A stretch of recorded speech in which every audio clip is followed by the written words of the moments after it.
be a part of this launch of our Ultra 3-wheeler electric in Nepal. And I'm so happy that this was the occasion that I had to come back to Nepal for to Kathmandu. And lots has changed, of course.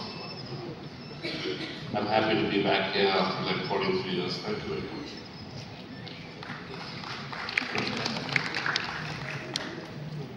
I'll just give you a small, all of it was played on the screen, but I'll just give you a small history of the group and how we started and what we are today, and then take it from there.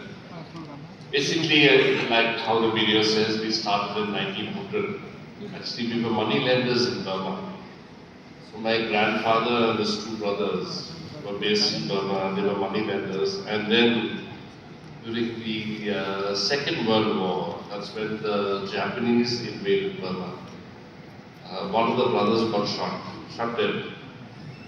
So we decided to go back to India, and that was in the late 1930s.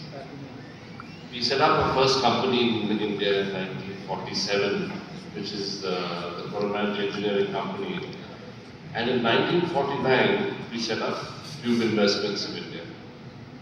Tube Investments in India is the company that owns as a whole, owns TI Clean Mobility. So, Tube Investments of India basically is a 75-year-old company. And TI Clean Mobility was started in 2022.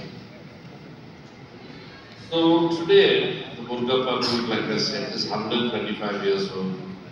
I'm the fourth generation. The fifth generation has joined the business.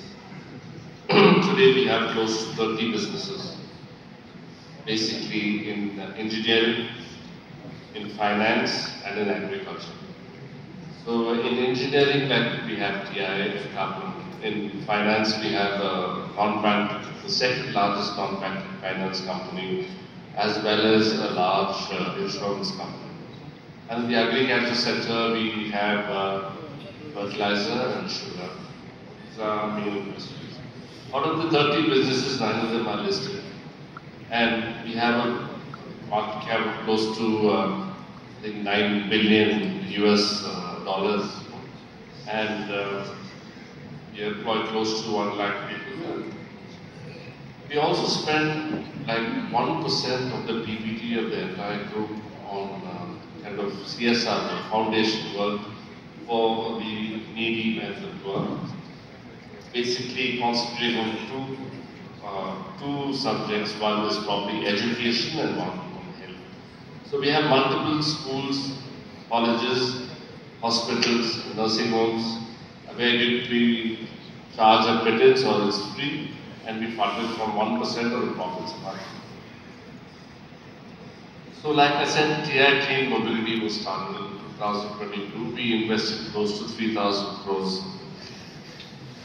There are 4 platforms.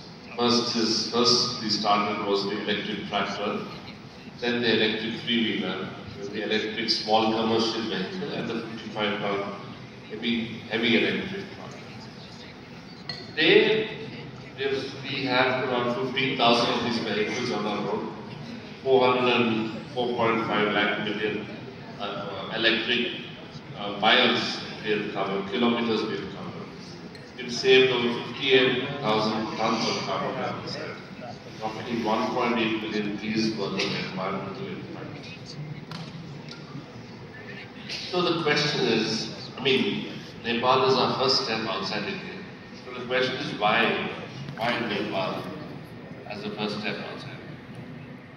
Nepal electricity was 100% renewable in the year 2015, and it remains 95% hydro power land even today.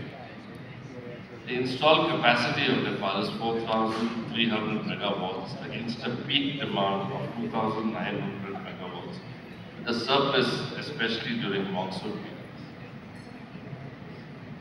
Nepal is the second largest EV market. 73% of new car sales was electric in 2025, from 8% in 2019.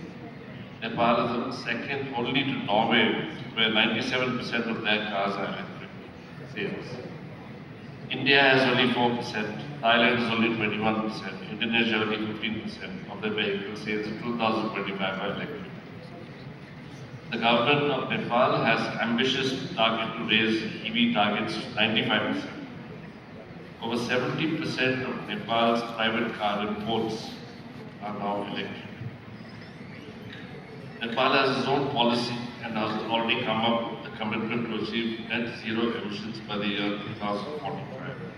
The target for electric vehicles to reach 90% of private vehicle sales by 2030, rising further by 2035.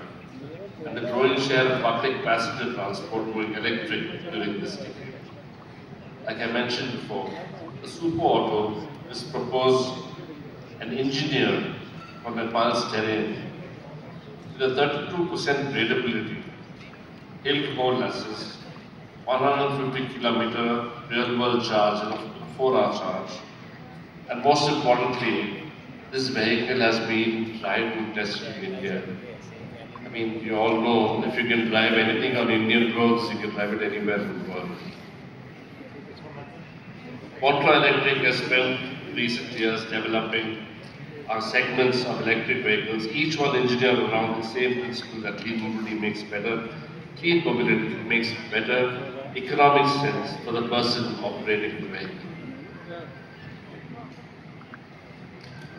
And now I would like to come and thank the people that we will partner in Nepal, IPCO Trading Private Limited, the mobility arm of the Varka Kocha organization, is one of Nepal's established business organizations with roots back to 1930.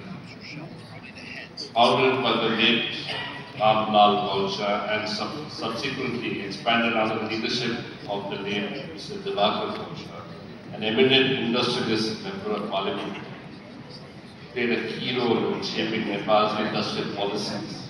The group today is led by Mr. Hitesh Kocha and Mr. Himanshu Kocha. Mr. Himanshu overseeing the group.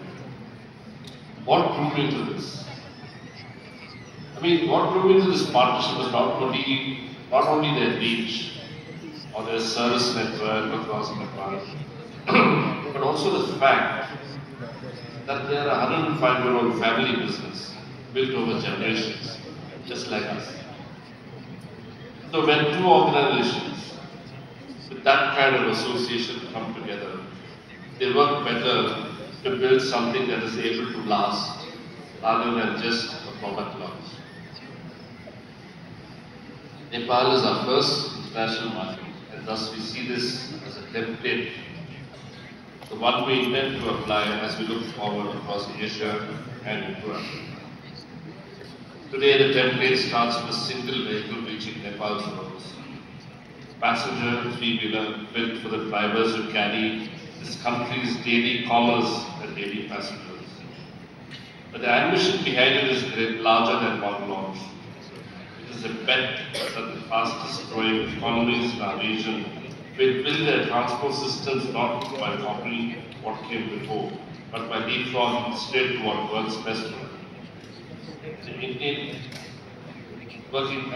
engineering working alongside partners who know their own markets has a meaningful role to play in fulfilling them. So, ladies and gentlemen, thank you very much, and it was a pleasure to come here and meet the Kolsha family for the first time and partner with them in the future for our electric mobility business. Thank you very much.